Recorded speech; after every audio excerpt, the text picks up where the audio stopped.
எல்லோருக்கும் வணக்கம். Aadhira's kitchen YouTube சேனலுக்கு உங்களை அன்போடு வரவேற்கின்றேன். நல்லதை நினைப்போம், நல்லதே நடக்கும்னு சொல்லி இந்த பதிவை நான் ஆரம்பிக்கிறேன். பதிவுக்குள்ளே போகிறதுக்கு முன்னாடி நம்ம சேனலை இது வரைக்கும் சப்ஸ்கிரைப் பண்ணலைன்னா மறக்காமல் சப்ஸ்கிரைப் பண்ணி வச்சுக்கோங்க. அப்படியே உங்களுடைய ஃப்ரெண்ட்ஸ் அண்ட் ரிலேட்டிவ்ஸ்க்கு குரூப் இருக்கும் இல்லைங்களா, அதில் ஷேர் பண்ணியும் விடுங்க. இந்த பொருள்களை வீட்டில் பார்த்து கொண்டே இருங்கள். இதனால்தான் தரித்திரம், பணத்தட்டுப்பாடு, கடன் வர காரணமாகும். இது மாதிரி செய்தால் பணக்கார யோகம் அப்படின்னு தலைப்பு போட்டிருக்க இல்லைங்களா, அது என்னென்னு பார்க்கலாம். நான் கொஞ்சம் நெகட்டிவாக தான் இன்றைக்கி தலைப்பு போட்டிருக்கேன். ஏன்னா பிள்ளைங்களுக்கு அந்த ஒரு வார்த்தையை சொன்னால் எல்லாருக்குமே ஒரு மன கஷ்டம். ஒரு வீடான வீட்டில் நம்ம இருந்துக்கிட்டு இந்த வார்த்தையெல்லாம் பயன்படுத்தாமல் இருந்தால் நல்லது தான். ஏன்னா சில பேர் சொல்கிறது உண்டு, நம்ம பேசிக்கிட்டு இருக்கும்போதோ இல்லை நம்ம ஃப்ரெண்ட்ஸுக்கிட்ட ஃபோனில் பேசும்பொழுதும் நம்ம சொந்தக்காரங்கிட்ட பேசும்போதோ நம்ம சொல்கிறது உண்டு. என்னென்னா, ஒரே இந்த நிலைமையாகவே இருக்குது, பணத்துக்கு தட்டுப்பாடாகவே இருக்குது, ஏன் தான் கடை வருதுன்னு தெரில. கடன் நான் ஒரு 100 ரூபா சேர்த்து வைக்கலான்னு எடுத்து வைக்கிறேன், எனக்கு 500 ரூபா செலவாகுது, என்ன காரணம்னு தெரியல அப்படின்றது நம்மளுக்கு எல்லாருக்குமே உள்ள ஒரு கஷ்டம். இந்த பண கஷ்டம் என்பது வாழ்க்கையில் யாருக்குமே இருக்கக்கூடாதுங்க. ஓரளவுக்காவது அவங்க அந்த அந்த ஒரு ஒரு எப்படி சொல்லுவாங்க, நடுத்தர வர்க்கத்தினர்னால் அந்த நடுத்தர வர்க்கத்தினரால் சமாளிக்க முடியக்கூடிய அந்த பணம் அவங்களுக்கு வந்துடணும், ஓகேன்ற மாதிரி அவங்க வாழணும். இந்த நேரமும் பணத்துக்கு தட்டுப்பாடு, வறுமை, கஷ்டம் இப்படின்னு இருந்தால் நம்மளால் என்ன பண்ண முடியும்?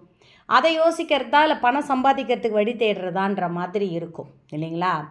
முடிஞ்ச அளவுக்கு வாரம் உங்களால் முடிஞ்ச அளவுக்கு பெருமாள் கோவிலுக்கு போயிட்டு வாங்க சனிக்கிழமையில். ஏன்னா இந்த தரித்திர நிலைமை, இந்த வறுமை இதெல்லாம் நம்மளை விட்டு போகும். நான் நல்லாதாம்மா போயிட்டு வரேன், நல்லா தான் சாமி கும்பிடுறேன், நான் துளசி வாங்கி சாத்துறேன், வீட்டில் இருக்கிற பெருமாள் படத்துக்கு துளசி போடுறேன், வீட்டில் இருக்கிற பெருமாளுக்கு சனிக்கிழமைனா பூஜை பண்ணுறேன், சனிக்கிழமைனா டைமண்டு கற்கண்டு படைக்கிறேன் அப்படின்னு சொல்கிறவங்களுக்கு எல்லாருக்குமே இந்த ஒரு விஷயம் நீங்கள் வீட்டில் குறைபாடாக இருந்துச்சுன்னா அதை தான் நான் சொல்கிறேன். அந்த விஷயத்தை நான் சொல்கிற அந்த பொருள்களை நீங்கள் பார்த்துக்கிட்டே இருக்கணும். ஏன்னா நம்ம வீட்டில் அந்த மாதிரி விஷயங்கள் இருந்துச்சுன்னா கண்டிப்பாக சொல்கிறேங்க, நம்மளுக்கு எது வழியோ ஏதோ ஒரு பிரச்சனை. ஒரு சிலரை பார்க்கும் பொழுதே நம்மளுக்கு என்ன இவங்க இப்படி இருக்கிறாங்க, அவங்கக்கிட்ட பார்த்திங்கன்னா சொத்து இருக்கும், அவங்களால அந்த சொத்தை அந்த டயத்துக்கு விற்று எடுத்துகிட்டு அவங்களால அந்த சந்தோஷத்தை அனுபவிக்கவே முடியாது. ஒரு ஒரு ஒரு கோவில் குளம் போயிட்டு வரணும்னு நினச்சாங்கன்னா அவங்கக்கிட்ட பணம் இருக்காது. ஏன்னா சொத்து கிடக்கும், லேண்ட்லார்டுன்னு வாங்க அவங்க பேர், ஆனால் அவங்களால அந்த அந்த இடத்த நிரப்ப முடியாது. அந்த மாதிரி ஒரு வறுமை, இந்த மாதிரி ஒரு கஷ்டம் வருதுன்னா இதனாலலாம் கூட இருக்கும். கொஞ்சம் நீங்கள் கவனித்து பாருங்கள். நான் நிறைய பேரை பார்த்துருக்கேன். வயசான ஒரு தாத்தா ஒரு அழுக்கு வேட்டி கட்டியிருப்பார், அழுக்கு சட்டை ரொம்பலாம் இருக்காது வச்சுக்கோங்களேன், ரொம்ப அழுக்காக போட்டிருப்பார். அவர் நடந்து வருவார் எங்கள் வீட்டுக்கிட்ட. அப்போ அவங்க சொல்லுவாங்க, இவருக்கு அத்தனை ஏக்கர் நிலம் இருக்குதுன்னுவாங்க.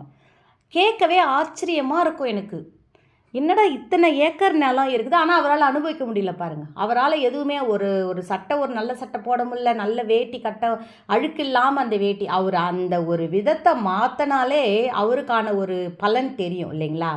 அவர் பேர்லேயே இருக்குதான் அத்தனை ஏக்கர் நிலம். அப்படி இருந்தும் அவர் அந்த வறுமை கோட்டுக்கு கீழே வாழற மாதிரி தான் வாழறாங்க. அவ்வளோ நிலம் இருக்குது, ஆனாலும் அவரால் அதை அனுபவிக்க முடியல. விற்றாலும் பிள்ளைங்க தான் எடுத்துப்பாங்க. அது பரவாயில்ல, விற்று பிள்ளைங்களுக்கு கொடுத்தா கூட பரவாயில்ல, பிள்ளைங்களாவது அவங்கள பார்த்து அவங்களுக்கு என்ன வேணும், அவங்க ஏன் இப்படி இருக்கிறாங்கன்னு பார்த்து அவங்க செஞ்சால் அந்த பிள்ளைங்களோட குடும்பம் மேலும் மேன்மைக்கு செல்லும். சரி, வீட்டில் இந்த பொருள் நான் போட்டிருக்கல, அதை முதல்ல நான் சொல்லிடுறேன். நம்ம சீவரம் இல்லைங்களா சீப்பு, அப்போல்லாம் பார்த்திங்கன்னா மரத்தில் தான் சீப்பு இருக்கும். இப்போ தான் பிளாஸ்டிக் சீப்பு, விதவிதமான சீப்பு. இன்னும் கேட்டால் நான் உங்களுக்கு ஒன்று சொல்லுவேன், மரத்துலேயே சீப்பு இருந்துச்சுன்னா முடிஞ்ச அளவுக்கு வாங்கி பயன்படுத்துங்க. மரத்தில் இருக்கிற சீப்பு என்னென்னா மகாலட்சுமி அம்சம் நிறைந்தது. அதனால் மரத்தில் கிடச்சிச்சின்னா வாங்கி யூஸ் பண்ணுங்கள். அப்படி இல்லைன்னா பிளாஸ்டிக் யூஸ் பண்ணாலும் எந்த தவறும் இல்லை.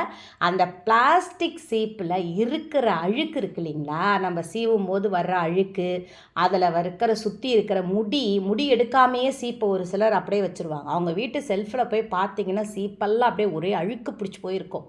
அந்த சீப்பை எடுத்து சீவிட்டு போவாங்க. இதனால் கூட தரித்திரம் வர நேரும். அதனால தான் அதை பார்த்துக்கிட்டே இருங்க. ஒன்றுமே வேணாம்ப்பா, அதை நீங்கள் வச்சு ப்ரெஷ் வச்சு கூட சுத்தம் பண்ணணும்னு அவசியம். உங்களுக்கு சுலபமான ஒரு வழி சொல்கிறேன். ஒரு தேவையில்லாத ஒரு தட்டு, நம்மளுக்கு எப்படி யூஸ் பண்ணாத ஒரு தட்டு இருக்கும், இல்லை ஒரு வாளியோ ஏதோ ஒரு இருக்கும், அதில் கொஞ்சம் ஷாம்புவோ இல்லை சோப் ஆயிலோ ஊற்றிட்டு இந்த சீப்பை சும்மா எடுத்து அது உள்ளே போடுங்க. நீங்கள் ஒன்றும் அதை கழுவ தேவையில்ல, எதுவும் தேவையில்லை. அதில் போட்டுட்டாலே போதும், அதில் இருக்கிற அழுக்கெல்லாம் அது ரிமூவ் பண்ணிடும். சுலபமான வழி சீப்பை அழுக்கு எடுக்கிறதுக்கு இதை விட சுலபமான வழி கிடையவே கிடையாது. அந்த ஷாம்புவோ இல்லை ஒரு ரூபா ஷாம்பு வைக்கிறதுல அந்த ரூபா ஷாம்பு அதில் ஊற்றி அது மேலே அது உள்ள தண்ணியில் கலந்து அதில் இந்த சீப்பை எடுத்து போட்டுட்டிங்களா 1 ஹவரில் அந்த சீப்பு சுத்தமாக ஆகிடும். இதை நீங்கள் கடைப்பிடிங்க. அடுத்தது தொடப்பம் தானே அப்படின்னு சொல்லிட்டு நிறைய பேர் வீட்டில் மகாலட்சுமி அம்சம் பொரிந்து சீப்பும் மகாலட்சுமி அம்சம் பொரிந்தியது நம்மளை அழகு நம்ம தலைவிரி கோலமாக இருக்கக்கூடாது. நம்ம அழகாக தலை சிவின்னு வெளில போகிறதுக்கான நம்மளுக்கு உதவி பண்ணுறது. அதில் அழுக்கு சேர்ந்துச்சுனாலே நம்ம வீட்டில் தரித்திரம் வர நேரிடும். இதை நம்ம சுத்தம் பண்ணாலே ஆட்டோமேட்டிக்காக நம்மளுக்கு பணக்கார யோகம் கிடைக்கும், பண வசதி உண்டாகும், நம்ம வேலை வந்து சம்பளம் ரெட்டிப்பாகும், வேலை உயர்வு உண்டாகும். சரி, அது ஒரு பக்கம். அடுத்தது தொடப்பத்தில் மகாலட்சுமி அம்சம். அந்த தொடப்பத்தில் சில பேர் பார்த்திங்கன்னா அவ்வளோ அழுக்கு இருக்குங்க. அந்த தொடப்பத்தில் என்னென்னலாம் அதெல்லாம் பெருக்க முடியுமோ இதெல்லாம் ஊற்றிக்கிட்டால் கூட தொடப்பத்தை எடுத்தாந்து பெருக்கியே வாருவாங்க. அதுமாரி ஒரு பொழுது செய்யக்கூடாது. தொடப்பத்தை அழுக்கே ஆக்கக்கூடாது. முடிஞ்ச அளவுக்கு நிறைய பேர் கவனித்து பாருங்களேன். நம்ம வீட்டில் பெரியவங்க, உங்கள் வீட்டு எதிர்த்து வீட்லேயோ பக்கத்து வீட்லேயோ உங்கள் வீட்டிலே இருக்கிற பெரியவங்க கூட பாருங்களேன், தொடப்பத்தை அலசி பாத்ரூமில் எடுத்துகிட்டு போய் நல்லா அலசி வெயிலில் காய வைப்பாங்க. சூரிய பகவான் அந்த சூரிய வெளிச்சம் அந்த தொடப்பத்து மேலெல்லாம் பட்டுச்சுன்னா வீட்டுக்கு ஐஸ்வர்யம். நீங்கள் சுத்தமாக வச்சிக்கினாலே போதும். அதை நம்ம அலசணும்னு அவசியம் இல்லை. அது தாறுமாறாக ஒரு இடத்துல கிடக்கிறது, அது போகும்போது காலால் ஒரு எட்டி உதச்சிட்டு போகிறது, இதெல்லாம் எப்பவுமே யாரும் பிள்ளைங்க செஞ்சால் கூட ஒத்துக்காதீங்க. பிள்ளைங்க செப்பலை கைட்டி தாறுமாறாக அங்கே ஒன்று இங்கே ஒன்று போட்டாங்கன்னா ஒத்துக்காதீங்க. அதனால் கூட அந்த குடும்பம் மேலுக்கு வர முடியாமல் தத்தளிக்கும். ஒரு இடமா இங்கே தான் இந்த 2 செப்பல்னால் 2 செப்பல் அங்கே தான் விடணும்னு சொல்லுங்கள். அதே மாதிரி அழுக்காக அப்படியே பழசு அந்த செப்பலை போட்டுக்கின்னு நடக்கிறது. நம்மளுடைய பாதம் தான், நம்ம கால் தான், நான் இல்லைன்னு சொல்லலை. இருந்தாலும் அந்த அழுக்கு செப்பலே நம்ம சொன்னாங்க இல்லைங்களா நம்ம ஔவையார், கூழானாலும் குளித்து குடி, கந்தையானாலும் கசக்கி கட்டுன்னு. இது 2 விஷயத்தை நம்ம எடுத்துக்கிட்டாலே போதுங்க. நம்ம வாழ்க்கையில் பணத்துக்கு பஞ்சமே இருக்காது. நம்ம பண கஷ்டமே நம்ம வாழ்க்கையில் வராது, கடன் வராது, கடன் இருந்தாலும் அடையும். இதை நீங்கள் செஞ்சு பாருங்கள். ஏன்னா இப்போ இது பொங்கலுக்காக ஒன்று நம்ம சுத்தம் பண்ணிக்கிட்டு இருக்கும்போது சரி இதை வீடியோ போடலாம், இதை பற்றி பிள்ளைங்களுக்கு சொல்லிக் கொடுக்கலாம், இதை சொன்னால் பிள்ளைங்க செய்வாங்க அப்படின்றதுக்காக தான் நான் சொல்கிறேன். உங்களுடைய விருப்பம். உங்களுக்கு டைம் இருக்கும்போது இதை நீங்கள் செஞ்சு சுத்தப்படுத்தி க்ளீனாக வச்சுக்கோங்க. பார்க்குற இடம்லாம் ஓரளவுக்கு நம்மளால் ரொம்ப டீப் க்ளீன் பண்ண முடியலைன்னா கூட, ஏன்னா வேலைக்கு போகிறாங்க. இப்போ பொம்பளை பிள்ளைங்க ஆண்களுக்கு சமமாக வேலைக்கு போகிறாங்க, சம்பாதிக்கிறாங்க. அவங்களால வீட்டு வேலை செய்கிறது கொஞ்சம் கஷ்டமாக தான் இருக்குது. பிள்ளைங்களையும் பார்க்கணும். அதுக்கும் நடுவில் அந்த கேஸ் அடுப்பை ரொம்ப க்ளீனாக எந்த அளவுக்கு உங்களால் க்ளீன் பண்ண முடியுமோ அந்தளவுக்கு அதை க்ளீன் பண்ணி பார்த்த உடனே கேஸ் அடுப்பு அப்படின்ற மாதிரி அழகாக வச்சுக்கோங்க. நல்லதே நடக்கும். கடனே வராது வீட்டுக்கு, பணத்துக்கு பிரச்சனை இருக்காது, அந்த தரித்திர நிலைமை இருக்காது, வறுமை வராது, நல்லதே நடக்கும், வெற்றி நிச்சயம், வாழ்க வளத்துடன் சொல்லி இந்த பதிவை நான் நிறைவு செய்கிறேன். இன்னொரு பதிவோடு உங்களை நான் மீட் பண்ணுறேன்.